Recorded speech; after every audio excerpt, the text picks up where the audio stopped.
Greetings everyone, Dr. John Asplund coming to you from the renovated old high school library, and now the space that I'm standing in is actually the CSI room, which is the computer repair classroom for our high school students that repair Chromebooks at the school. And through these decorative panels here is the library that will be for the 712 campus, and it's getting ready to actually finally be in use, which is exciting because that's behind schedule because of a lot of different factors. But wanted to talk today. I thought it was appropriate to be standing in a technology area because we want to talk a little bit about technology.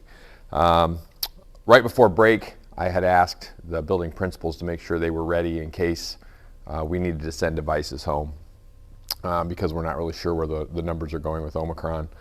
Obviously, we don't want to have a remote setting. We'll do everything humanly possible never to have one, but we also want to be prepared in case the numbers get to such a level that we're forced to make a decision or the state makes a decision to put us in remote status. So we don't want to do that. We want to be in person. But just make sure that if your child's Chromebook needs to be charged, make sure it has its charger. And of course, we're talking for people 5th grade and up, but the kindergarten through 4th grade students, we do try to keep their Chromebooks at school, but if the need arises, we'd ask them to take them home, and then we just need to make sure that you took care of them while they were there. Speaking of technology, I do want to just kind of broach this subject that we're just at the very beginning stages of, but we would like to start having discussions about how to use technology less. The pandemic forced our hand to make sure that we were very, very, very reliant on technology, but we all know that a human being, but a student shouldn't be on a screen all day long every day.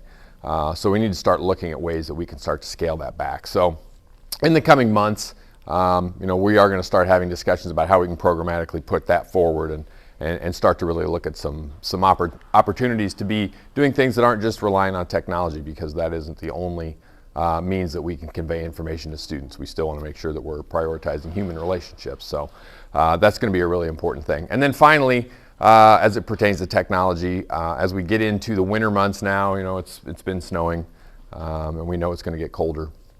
I had said that the first time we have a snow day, we will still have a snow day, but because our calendar has us getting out in the month of June already, if the need arises after that, we may do e-learning days, just because we don't want to drag the school year into the second week of June. So just have those things in your mind as we start to move forward this year. So we do want to make sure that we are ready to use technology if the need arises that we have to go to a remote setting. But also we also want to start looking at, for future use, how we can start to pull ourselves back from that when we have the opportunity to do so. So we don't want to just stay married to those devices all day long, all the time, if we don't have to. So it's a beautiful day here in Galesburg. It is a little cold outside, but at least it's not the weather we had yesterday. And we're just working here in the building. There's lots of workers out in the other part of the building getting things ready. You'd be amazed, really, if I took you through the rest of the building right now. It looks like it's torn back apart. With students not here, they have an opportunity to get some work done during the day. So a lot of construction going on here, and will be today, tomorrow, and then hopefully get everything ready for students back on Monday. Really quick turnaround time. So signing off for today, Dr. John Asplund.